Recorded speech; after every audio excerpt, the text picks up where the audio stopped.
Hello friends, welcome back to active mind. तो friends देखिए, आज हम पढ़ने जा रहे हैं दिल्ली सल्तनत के बारे में। तो सबसे पहले आप ये जान लीजिए कि हम मध्यकालीन इतिहास पढ़ रहे थे और इसके पहले हमने इसके पिछले वीडियो में देखा त्रिपक्षीय संघर्ष, जो कि किनके किनके बीच में हुआ था। तीन वंश के बीच में, एक तो पाल वंश, दूसरा राष्ट्रकूट वंश, तीसरा प्रतिहार वंश।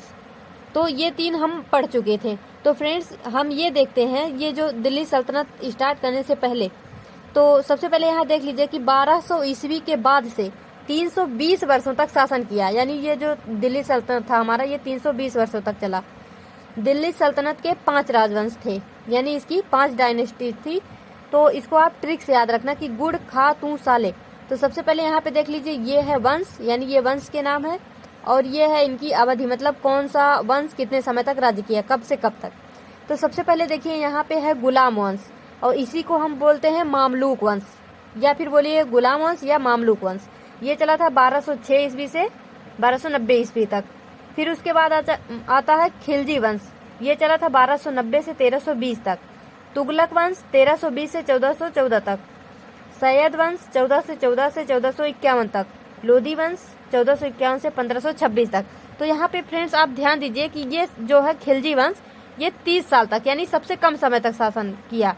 और जो तुगलक वंश था, ये 94 साल, यानी सबसे ज्यादा शासन जो है ये तुगलक वंश ने किया। तो इसको आप ट्रिक से याद रखना, क्योंकि ये मतलब ये पूछा जाता है कि इसको मतलब क्रम से बताइए। इसको उल्टा पुल्टा आर्डर में लगा के दे देगा कि इसको क्रम से बताइए। तो आप याद रखना, गुड़ खा तू साले।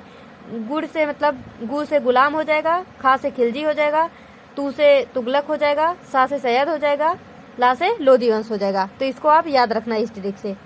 तो फ्रेंड्स सबसे पहले अब यहाँ पे हम देखते हैं गुलाम वंश के बारे में। सबसे पहले है ना हमारा गुलाम वंश, तो यहाँ पे गुलाम वंश के बारे में पढ़ते हैं। तो यहाँ पे देखिए मोहम्मद गोरी। तो इसके पहले हम एक कहानी सुनते हैं।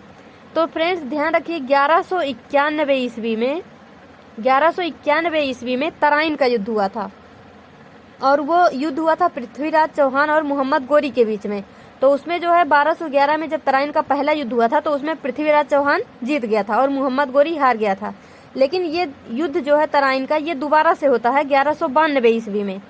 1192 ईस्वी में तराइन का दूसरा युद्ध होता है, और उसमें मोहम्मद गोरी जीत जाता है। तो जब मोहम्मद गोरी जीत जाता है, तो जो कन्नौज के राजा जयचंद रहते हैं, ये मोहम्मद गोरी की लड़ाई जयचंद से होती है। तो जयचंद को मोहम्मद गोरी मार देता है, और फिर ये शासन करने लगता है। तो कहानी यहाँ से स्टार्ट होती है। यानी अब शासन चल रहा था मोहम्मद गोरी का, और मोहम्मद गोरी के समय में इनका गुलाम था जो, वो था कुतुबुद्दीन ऐबक। तो फ्रेंड्स ध्यान रखना, यहाँ से इसके पीछे की कहानी ऐसे आप लिंक करना इसको।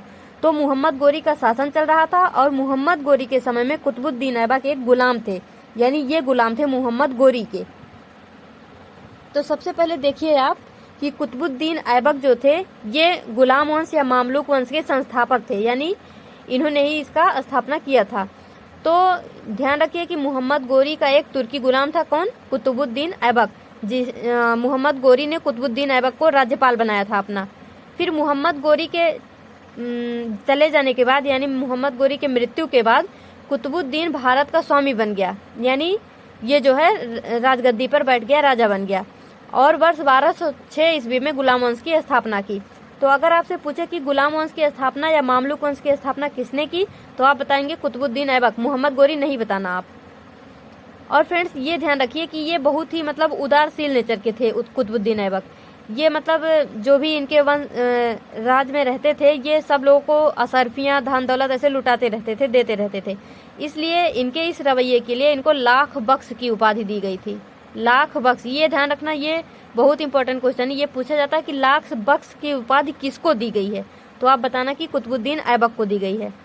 और फ्रेंड्स यहाँ पे देखिए, पोलो खेलते समय वर्ष 1210 ईस्वी में इनकी मृत्यु हो गई। पोलो को चंगन भी बोलते हैं।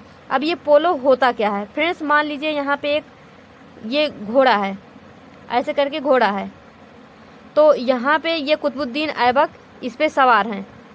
इनके हाथ में एक छड़ी है, यहाँ पे एक बॉल है।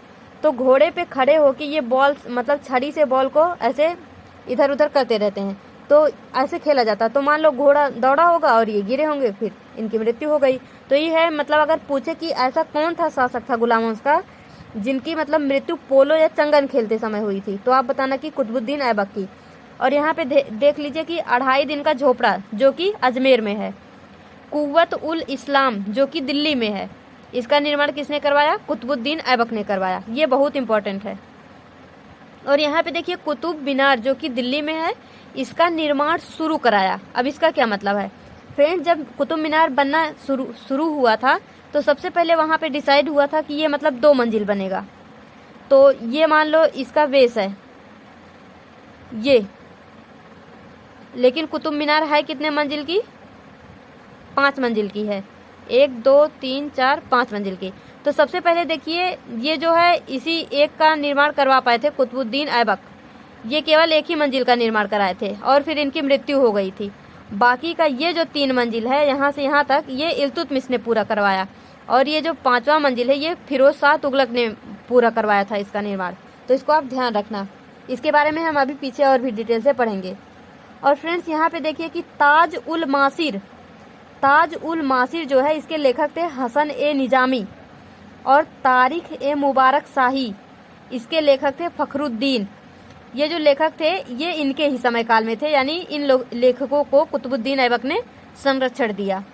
फ्रेंड्स अब जब कुतुबुद्दीन ऐबक की मृत्यु हो जाती है तो इनके बेटे आराम शाह, अब ये भाई साहब जैसे इनका नाम है वैसे इनका काम है, इनको बस आराम ही आराम चाहिए। तो कुतुबुद्दीन ऐबक का उत्तराधिकारी या पुत्र कौन थे? आराम शाह। ये केवल मतलब 1210 से 1211 यानी केवल 8 महीने के लिए इनका शासनकाल था। ये ध्यान रखना, बहुत कम समय तक लिए मतलब ये शासन किए थे, क्योंकि ये मतलब उतना अच्छे से सब कुछ संभाल नहीं पा रहे थे, इनको बस आराम चाहिए था। तो बाद में इल्तुतमिश ने इन्हें गद्दी से हटा दिया। अब ये इल्तुतमिश कौन थे? ये इल्तुतमिश जो हैं ये कुतुबुद्दीन ऐबक के गुलाम थे। फ्रेंड्स ध्यान रखना, क्योंकि इसमें ये मतलब हर कोई जो राजा बन रहा है वो किसी न किसी का गुलाम है। अब जैसे देख लो, मोहम्मद गोरी के गुलाम थे कुतुबुद्दीन ऐबक, कुतुबुद्दीन ऐबक के गुलाम है इल्तुतमिश, इसलिए इस वंश का नाम है गुलाम वंश। तो फ्रेंड्स आगे देखते हैं हम। तो फ्रेंड्स इल्तुतमिश के बारे में हम नेक्स्ट वीडियो में पढ़ते हैं, क्योंकि इनके बारे में थोड़ा लंबा कहानी है। तो तब तक के लिए पढ़ाई करते रहें। All the very best. Be happy, be positive.